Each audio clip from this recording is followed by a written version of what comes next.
Une fois votre graphique créé, vous avez la possibilité de choisir quelles informations vous souhaitez y afficher. Donc pour modifier ces différentes informations à afficher, vous devez tout d'abord sélectionner le graphique en cliquant une fois dessus. Après avoir cliqué dessus, vous pourrez voir apparaître dans le ruban Office 2010 trois nouveaux onglets. Nous allons dans cette vidéo formation nous intéresser à l'onglet Dispositions. Je clique donc dessus pour faire apparaître toutes les fonctionnalités en rapport avec cet onglet.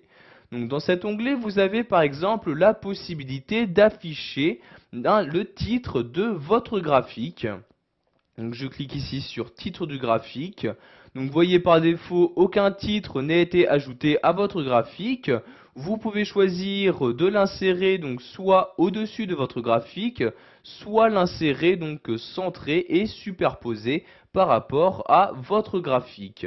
Donc ici nous allons l'insérer au-dessus. Je clique donc ici sur au-dessus du graphique comme ceci. Comme vous pouvez le voir, vous avez automatiquement une nouvelle zone de texte qui s'est insérée au-dessus de votre graphique et vous allez pouvoir donc y mettre à l'intérieur de cette zone de texte le titre que vous souhaitez donner à votre graphique. Donc ici je sélectionne le titre du graphique et je vais mettre par exemple échange. Donc pardon, je réécris ici échange dans l'Europe comme ceci. Donc j'écris ici échange dans l'Europe à l'aide de mon clavier comme ceci. Et voyez, j'ai pu sans aucun problème insérer un titre à mon graphique. De cette même manière, je peux ajouter des titres à mes axes, donc l'axe des abscisses et des ordonnées, en cliquant ici sur titre des axes. Donc je choisis tout d'abord l'axe, donc ici je vais prendre l'axe des abscisses, donc ici axe horizontal principal, et je choisis donc titre en dessous de l'axe comme ceci, et ici je vais pouvoir donc préciser donc de quelle abscisse il s'agit. Donc ici je sélectionne titre de l'axe et je vais mettre ici donc PI comme ceci. Donc vous pouvez faire de même pour l'axe des ordonnées en choisissant aussi titre des axes, titre de l'axe vertical, et vous choisissez donc comment, donc de quelle manière vous souhaitez l'insérer. Vous avez également la possibilité d'insérer une légende. Donc légende, comme vous avez pu vous en rendre compte, qui a été ajoutée par défaut. Donc si vous le souhaitez, vous pouvez modifier sa position en cliquant ici sur légende. Vous avez par exemple la possibilité de l'afficher à gauche du graphique, en bas du graphique, etc. Donc ici pour la désactiver par exemple, je clique ici sur aucun et comme vous pouvez le voir, la légende vient juste de disparaître. Donc pour un graphique, donc pour améliorer la compréhension d'un graphique, il est mieux d'avoir une légende. Je vais donc la réinsérer en recliquant ici sur légende. Je vais par exemple ici la remettre à droite, donc afficher la légende à droite, je clique ici et la légende vient de réapparaître juste à droite de mon graphique. Vous avez également la possibilité d'ajouter directement sur votre graphique les étiquettes des différentes données, donc pour avoir une valeur précise de chacune donc, de ces données. Donc pour ajouter des étiquettes de données sur votre graphique, vous cliquez ici sur étiquette de données et vous cliquez ici sur afficher.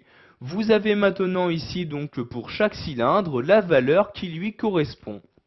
Vous pouvez également choisir de faire apparaître toujours ici donc dans la zone de texte donc, du graphique le tableau qui a été utilisé.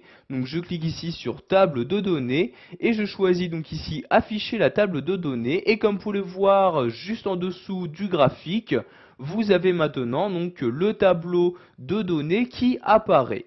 Pour le masquer, vous recliquez ici sur table de données et vous cliquez ici sur aucun comme ceci. Maintenant, nous allons nous intéresser aux axes. Sachez que vous avez la possibilité d'afficher ou de masquer les différents axes et quadrillages à utiliser. Donc par exemple ici je clique sur quadrillage, donc soit quadrillage horizontal ou vertical. Je vais par exemple ici ajouter un quadrillage vertical.